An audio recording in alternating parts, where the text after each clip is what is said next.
That's it. What you see is what you get. Praise the Lord. I have some precious memories.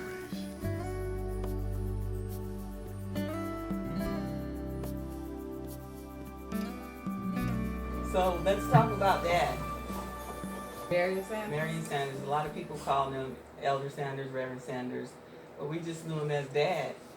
And he was really quite low-key, humble guy, funny, had a great sense of humor. I find a lot of laughter when I think back on some of the memories I have with him. Like, what's your favorite thing you like to think about Dad? One of the things I remember about Dad when we were little kids, we were raised on Fig and North. And Daddy didn't like crybabies. No, He did not like crybabies. His words were cry, cry, cry, make me sick. I remember when we used to have family prayer. Oh, Jesus. It was funny to us then because Daddy would go, he'd name each child and he'd say what you did wrong. Lord bless so and so they won't do that no more. Daddy didn't have a lot of patience. That's why what he always said, hit the nail on the head. Don't waste too much time. Go and do what you need to do and be done with it. People used to accuse him for not never finishing a song. Right. Started and just tease him a little bit. But he left them wanting more, and that was the point. That's a good concept for life. Yeah. Yeah. What he used to say, don't make him glad twice. Glad when you got up, and so glad when you sat down. And he was a lover of family. He was. There was nothing he wouldn't do for family. He was.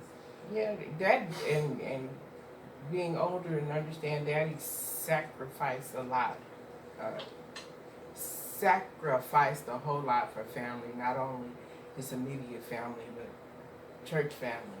If anybody, he would make sure you get the piece of bread, even if he had to go back and eat a few crumbs to make sure you were satisfied. So he sacrificed a lot for families to make sure we were taken care of. So I honor and I appreciate Dad for doing that, showing us how to do that. I remember one time Dad used to tell the story. He didn't complain about food. Everybody knows Daddy would all put all his food together and tell you it's all going to the same place. And another favorite story of mine is preschool. Every morning I would cry because I didn't want to go to school. And I remember Ivy Head Start. Miss Daly. She would say, everybody that's going to ride the bus, everybody please line up. Well, I didn't ride the bus. Daddy would take me to school. And one day she said, everybody line up for the bus. And I got up. And she said, Diane, you don't ride the bus. But my daddy was here. And I didn't break stride. I had seen my daddy, so you couldn't tell me nothing. I was out the door. Yeah, Dad was, through his illness, he would do things that make you laugh. Yep. And all you can do was laugh. He put a hat on his head, and another hat, and another hat, and he'd look at you like, what's the problem? There are a lot of things we didn't understand when he first got sick, what all that entailed in taking care of him and how the decline would look. And I didn't appreciate until after he was gone what he was doing, because he was a fighter. He was fighting even when he was ill.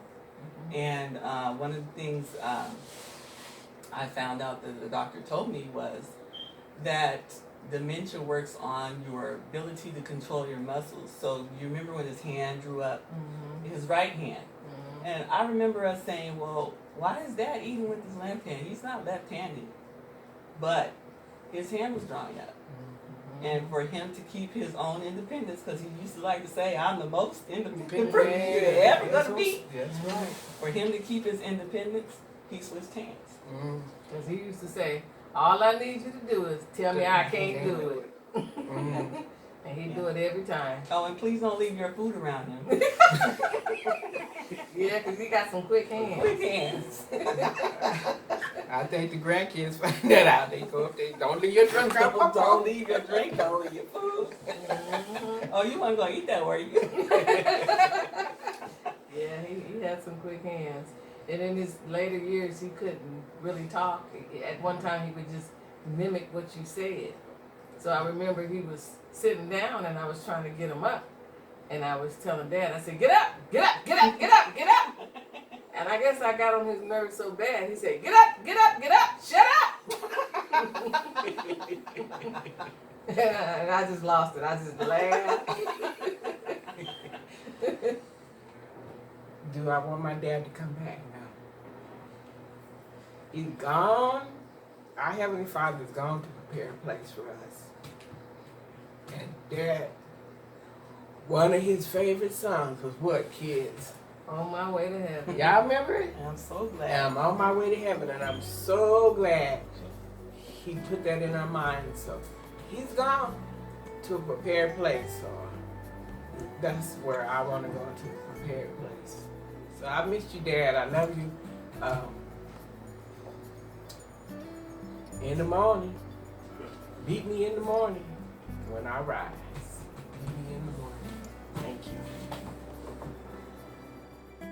God bless you. Heaven smile on you. Go ahead, go ahead, go ahead.